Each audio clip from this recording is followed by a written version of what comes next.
আজকের আমরা আলোচনা করব ক্লাস পঞ্চম শ্রেণী আমাদের পরিবেশ বইয়ের প্রথম পর্যায়ক্রমিক মূল্যায়ন 2025-এর জন্য তোমাদের রায় ও মার্টিন প্রশ্নবিচিত্রার বইয়ের পরপর দুটি স্কুলের প্রশ্নোত্তর সমাধান করে দেবো। সুতরাং ভিডিওটির প্রথম থেকে শেষ পর্যন্ত অবশ্যই তোমরা দেখো এবং আমার চ্যানেলে যারা এখনও পর্যন্ত সাবস্ক্রাইব করোনি তারা অবশ্যই চ্যানেলটিকে সাবস্ক্রাইব করো। চলো, প্রথম যে স্কুলটা নিয়ে আলোচনা করব সেই স্কুলটির নাম হচ্ছে সারগাছি রামকৃষ্ণ মিশন উচ্চ বিদ্যালয়। প্রথমে দেখো একের দাগে বলা হয়েছে সম্পূর্ণ বাক্যের উত্তর দাও।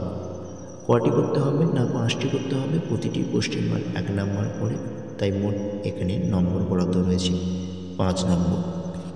চলো আমরা প্রশ্ন নিয়ে আলোচনা করি। প্রথমে প্রশ্নে রয়েছে অর্থাৎ একের দাগে 1 অস্থিসন্ধি কাকে বলে? উত্তর, শরীরের 2 বা তার বেশি হাড়ের মিলনস্থল বা জোড়কে অস্থিসন্ধি বলে। আরেকটু তোমরা এখানে লিখে দেবে যে অস্থি মানে অস্থি শব্দের অর্থ হচ্ছে হাড় এবং সন্ধি শব্দের অর্থ হচ্ছে জোড়া, অর্থাৎ এক কথায় আমরা বলি হাড়ের জোড়কে অস্থিসন্ধি বলে। 1-2 প্রশ্নে বলা হয়েছে আমাদের হাতে 5টি আঙুলে মোট কটি হাড় আছে? এক্ষেত্রে তোমরা উত্তর লিখবে আমাদের হাতে 5টি আঙুলে মোট 14টি হাড় আছে। 1-3 প্রশ্নে বলা হয়েছে মাটির একটি সজীব উপাদান লেখো। উত্তর হবে মাটির একটি সজীব উপাদানের নাম কেঁচো।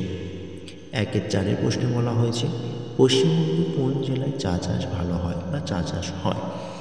উত্তর হবে পশ্চিমবঙ্গের দার্জিলিং জেলায় চা চাষ হয়। দেখে নাও 1-5 প্রশ্নে বলা হয়েছে কোন খাদ্যে বেশি ক্যালসিয়াম পাওয়া যায়? উত্তর, দুধ ও ডিমে বেশি ক্যালসিয়াম পাওয়া যায়। 2 দাগে বলা হয়েছে শূন্যস্থান পূরণ করো। এক্ষেত্রেও 5টি করতে হবে, প্রতিটি প্রশ্নের মান 1 নম্বর, তাই 1 × 5 = 5 নম্বর বরাদ্দ রয়েছে এখানে। 2-1 বলা হয়েছে মানবদেহের সবচেয়ে বড় অস্থির নাম লেখো ড্যাশ। উত্তর হবে মানবদেহের সবচেয়ে বড় অস্থির নাম ফিমার। 2-2 প্রশ্নে বলা হয়েছে ড্যাশের জন্য মানুষের ত্বকের রং কালো হয়। উত্তর হবে মেলানিনের জন্য মানুষের ত্বকের রং কালো হয়। 2-3 প্রশ্নে বলা হয়েছে ড্যাশ দিলে অর্থাৎ দুধে ড্যাশ দিলে ছানা কেটে যায়। উত্তর হবে দুধে লেবুর রস দিলে ছানা কেটে যায়। এবার তোমরা দেখে নাও 2-4 প্রশ্নে বলা হয়েছে ড্যাশ যন্ত্রের সাহায্যে আমরা হৃৎপিণ্ডের স্পন্দন শুনতে পাই। উত্তর হবে স্টেথোস্কোপ যন্ত্রের সাহায্যে আমরা হৃৎপিণ্ডের স্পন্দন শুনতে পাই। 2-5 প্রশ্নে বলা হয়েছে ডট চিকিৎসা বা ডিওটি চিকিৎসা ড্যাশ রোগের জন্য করতে হয়।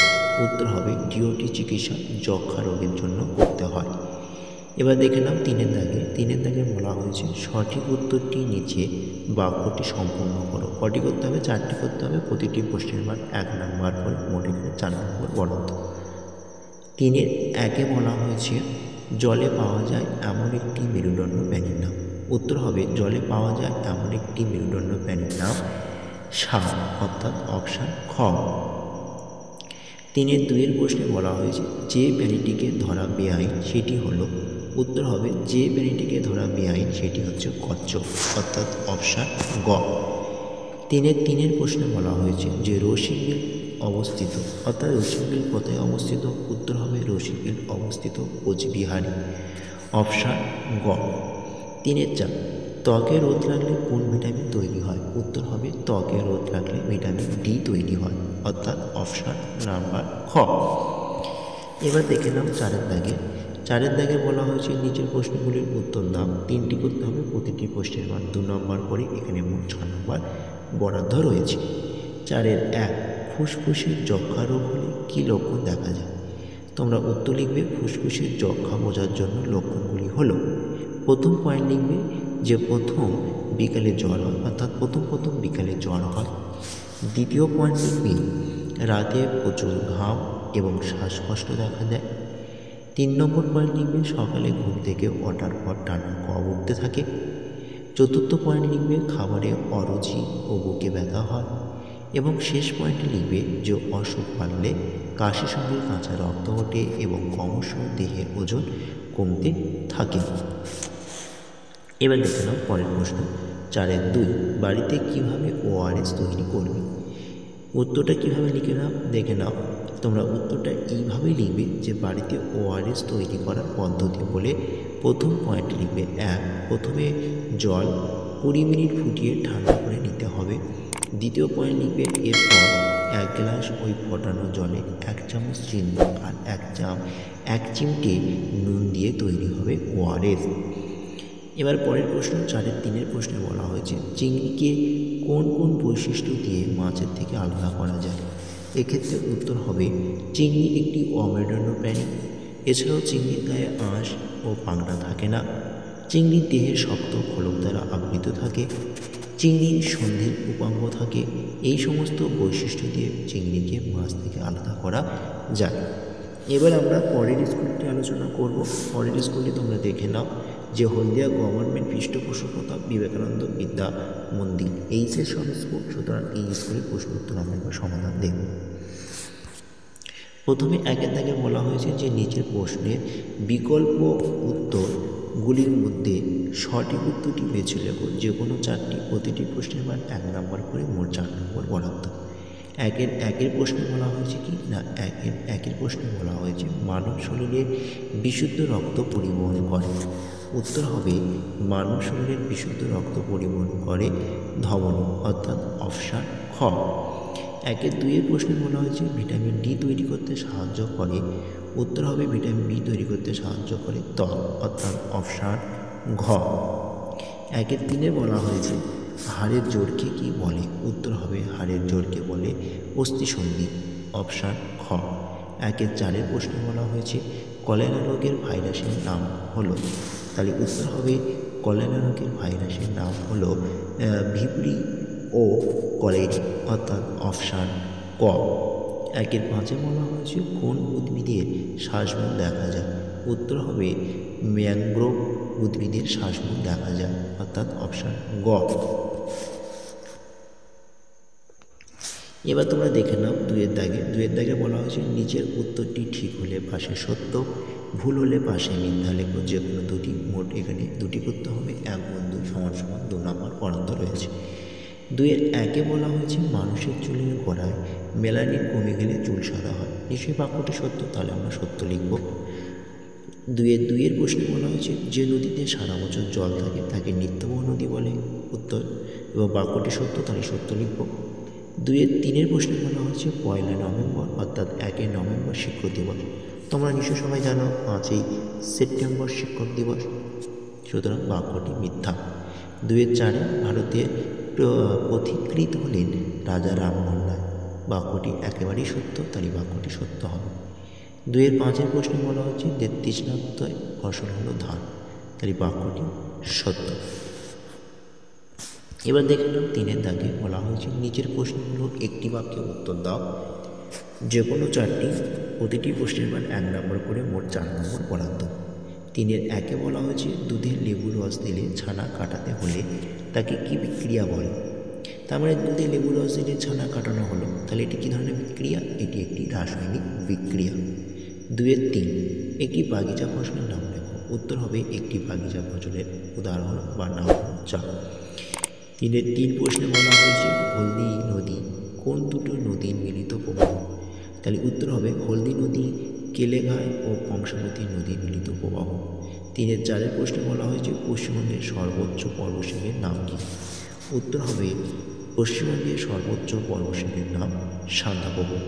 3-5 জাতির জনক কাকে বলা হয়? উত্তর জাতির জনক মহাত্মা গান্ধীকে বলা হয়। 3-6 প্রশ্নে বলা হয়েছে বাঁশের কেল্লা কে তৈরি করেছে? উত্তর বাঁশের কেল্লা তিতুমির তৈরি করেছিলেন। 3-7 পশ্চিমবঙ্গের রাজধানী কলকাতা, ইহা কোন জেলায় অবস্থিত? উত্তর হবে পশ্চিমবঙ্গের রাজধানী কলকাতা, কলকাতা জেলায় অবস্থিত। 4 দাগে বলা হয়েছে নিচের প্রশ্নগুলি উত্তর দাও। যে কোনো 4টি, প্রতিটি প্রশ্নের মান 2 নম্বর করে, মোট 8 নম্বর বরাদ্দ রয়েছে। প্রথম দেখো 4-1 বলা হয়েছে মাটি কাকে বলে? উত্তর হবে ভূপৃষ্ঠের সব থেকে উপরে সূক্ষ্ম বালিকণা ও পাথর চূর্ণ বা কাদাকণা ও জৈব পদার্থ মিশিয়ে যে নরম আস্তরণ তৈরি করে তাকে মাটি বলে এবং মাটির উপরে উদ্ভিদ ও প্রাণী বসবাস করে। 4-2 প্রশ্নে বলা হয়েছে দোআঁশ মাটির দুটি বৈশিষ্ট্য লেখো। তাহলে সেক্ষেত্রে তোমরা উত্তর লিখবে পয়েন্টে 1, এই মাটিতে অর্থাৎ দোআঁশ মাটিতে বালি ও কাদার ভাগ প্রায় সমান থাকে। দ্বিতীয় পয়েন্ট লিখবে এই মাটিতে জলকণার ক্ষমতা মাঝারি, মানে জল ধারণ ক্ষমতা মাঝারি। 3 নম্বর পয়েন্ট লিখবে এই মাটিতে জৈব পদার্থের পরিমাণ খুব বেশি থাকে এবং শেষ পয়েন্ট লিখবে এই মাটিতে চাষবাস খুব ভালো হয়। 4-3 প্রশ্নে বলা হয়েছে বঙ্গভঙ্গ আন্দোলন কত সালে ঘটেছিল এবং কেন ঘটেছিল। এটি তোমাদের প্রথম পর্যায়ক্রম মূল্যায়নের সিলেবাসে অন্তর্গত নয়, সুতরাং এই প্রশ্নের উত্তরটা তোমরা তোমাদের পাঠ্য বই থেকে তোমরা নিজেরা করে নিও। যদি না পারো তোমরা অবশ্যই আমাকে কমেন্ট করো, আমি তোমাদের পরের ভিডিওতে এই প্রশ্নের উত্তরগুলো সমাধান করিয়ে দেবো। পরের প্রশ্ন দেখে নাও। 4-4 বলা হয়েছে ত্বকের দুটি কাজ উল্লেখ করো। তোমরা এই ক্ষেত্রে এই প্রশ্নটির ক্ষেত্রে উত্তর লিখবে পয়েন্ট দিয়ে। 1 নম্বর পয়েন্টে লিখবে যে চামড়া বা ত্বক আমাদের দেহের বাইরের আঘাত থেকে রক্ষা করে। দ্বিতীয় পয়েন্ট লিখবে যে ত্বক সূর্যের আলোর ক্ষতিকর অতিবেগুনি রশ্মির হাত থেকে বাঁচায়। এবং 3 নম্বর পয়েন্ট লিখবে ত্বক রোগ জীবাণু দেহের ভিতরে প্রবেশে বাধা দেয়। ওকে, পরের দুটো প্রশ্ন দেখো। 4-5 প্রশ্নে বলা হয়েছে যে শিরা ও ধমনীর মধ্যে পার্থক্য লেখো। এই প্রশ্নের উত্তর আমি তোমাদেরকে এখন দিলাম না, তোমরা অবশ্যই আমাকে কমেন্ট করো। তোমরা না পারলে আমাকে অবশ্যই কমেন্ট করে জানাও। আমি তোমাদের পরের ভিডিওতে যে প্রশ্নগুলোর উত্তর আমি তোমাদেরকে দিচ্ছি না বা করে দিচ্ছি না, সেই সব প্রশ্নের উত্তরগুলো তোমরা পরের ভিডিওতে উত্তর পেয়ে যাবে। সুতরাং তোমরা আমাকে কমেন্ট করো। আর চ্যানেলে নতুন হলে অবশ্যই চ্যানেলটিকে সাবস্ক্রাইব করো। আর তোমরা ভিডিওটি অবশ্যই ভালো হলে তোমরা তোমাদের বন্ধুদের কাছে বেশি বেশি করে শেয়ার করো। 4-6 প্রশ্নে বলা হয়েছে মালভূমি অঞ্চলে নদ-নদী ও পার্বত্য অঞ্চল নদ-নদীর মধ্যে পার্থক্য লেখো। এই প্রশ্নটিও তোমাদের প্রথম পর্যায়ক্রমে মূল্যায়নের সিলেবাসের অন্তর্গত নয়, সুতরাং এই প্রশ্নটা তোমরা করে রাখতে পারো। তোমাদের পাঠ্য বই রয়েছে, সেই পাঠ্য বই দেখে তোমরা এই প্রশ্নের উত্তরটা করে রেখো। যদি না পারো তবে আমি আছি, তোমরা আমাকে কমেন্ট করো, আমি তোমাদেরকে অবশ্যই প্রশ্নের উত্তরগুলো সমাধান করিয়ে দেবো। তাহলে আজকের ভিডিওটি এই পর্যন্ত রইল। ভিডিওটি শেষ করার আগে আরও একবার আমি তোমাদেরকে বলবো, যারা আমার চ্যানেলে সবাই নতুন এসেছো বা যারা এখনও পর্যন্ত আমার চ্যানেলটিকে সাবস্ক্রাইব করোনি তারা অবশ্যই চ্যানেলটিকে সাবস্ক্রাইব করো। আর ভিডিওটি ভালো হলে অবশ্যই একটা লাইক, কমেন্ট এবং একই সঙ্গে তোমাদের বন্ধুদের কাছে বেশি বেশি করে শেয়ার করো। ততক্ষণে তোমাদের ভিডিওটি আজকে এই পর্যন্ত রইল। আবার কোনো একদিন তোমাদের সঙ্গে পরের ভিডিওতে দেখা হবে।